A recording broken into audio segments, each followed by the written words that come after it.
Iga, it was a nice close two-setter to get your campaign underway. How did you feel on the court tonight? Well,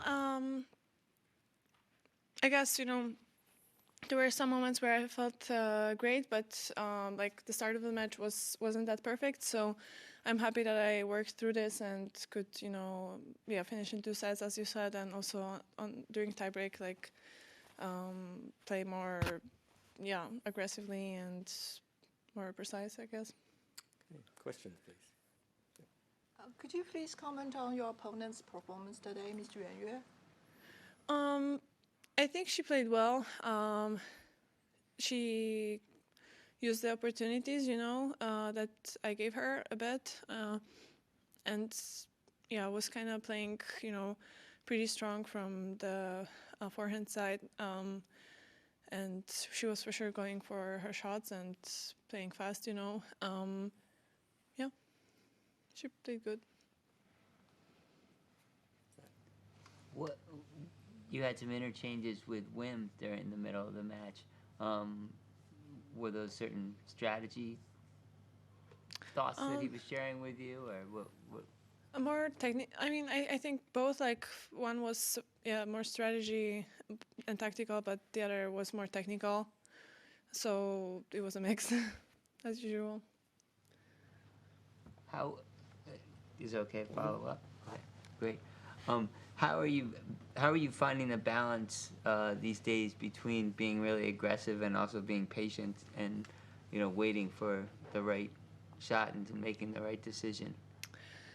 Well, it's not only up to me. It's also up to the opponent and how she plays. So when I have the chance, I will always try to be proactive and go for the shots. I don't want to push or something. When I have a chance, I'll go for it. But when she plays also super aggressively, it's not like we can both do it at the same time. So so for me, the balance is using my opportunities and pushing. But for sure, in tennis, you're gonna be in both situations, so you kind of need to adjust to what also comes from the other side of the net. Ben, then Simon. I wanted to ask about a couple of opponents of yours from the past who I'm writing about. First one is Alexiala, who you played a couple times last year, and she's had huge fandom around the grounds here. And I think some of the matches you play with her as well in Miami and Madrid. I'm just curious what you make of her as a player, and then also sort of if you've noticed the level of popularity she's had, because it's been pretty huge. Well, and you know about that too, having a big Polish fan base as well. Yeah, I mean, I haven't seen it live, how people react, but for sure, she's a nice person, and I think personality-wise also, she deserves to be supported, I guess, because she has all the good qualities, and also, I guess, coming from a smaller country, you will be kind of bigger because it's not like they have many athletes that they can look up to, I guess. Not sure. But her game style is pretty different, I would say, with change of rhythm and a lot of slices, a lot of shots that she can surprise with. So, yeah, I guess, she can for sure sometimes use that as a surprise. And the second player I would ask about was Eva Lees, who you've played a bunch as well, and I think you've gotten to know a bit, or at least on social media, commented with before. I'm just curious what you've seen in her development on court, and then also what you make of her as a person and a personality. Yeah, I mean, for sure, she plays nice. She has a good technique, I guess, and also in United Cup, she kind of, went for it as well, so she can play at the high pace. And for sure, she's also a nice person off the court. She's pretty funny with everything that she does on Instagram, and it's really refreshing, and it's nice to see that. Also, she seems to not give a damn, what people talk about, and she's just doing her thing, which is nice to see, and yeah, I like both of them, so good choices. Thank you. David? Yeah. Hi, Iga. I have a Taylor Swift question for you, if you'll indulge me. When the album Life of a Showgirl came out in the fall, you really, really liked it. And I think when it first came out, a lot of people really liked it. And there was some criticism of it in the weeks following. I'm wondering if the album held up for you as it may have for other fans. Yeah, I like it.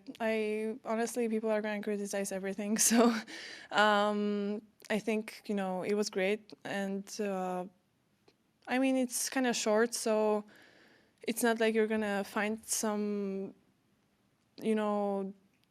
surprising things on it after you listen to it a couple of times. The songs are catchy, and that's what she wanted, and that's what she said from the beginning.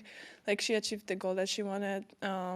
Every song is a hit, on this album. But yeah, I guess you can find different stuff in art and music, and if some people have different expectations and they look at an album like that, they will always find something to criticize for, so it's kind of, I like it. Has your favorite song changed over the months?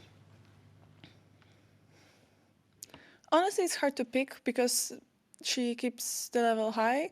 The whole album is kind of consistent, so I'm not I like Elizabeth Taylor, but I wouldn't say it's much higher in my rank than other in terms of the likability.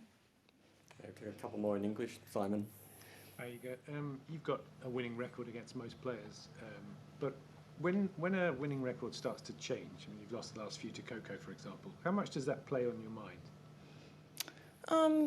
Honestly, it doesn't. And also when I was winning against her, it didn't. That's why I guess it was, possible for me to continue, because I wasn't taking it for granted or, I don't know, coming to a match unfocused. I guess it kind of tells you something more about maybe the game or things you should work on or improve, because, also she improved. So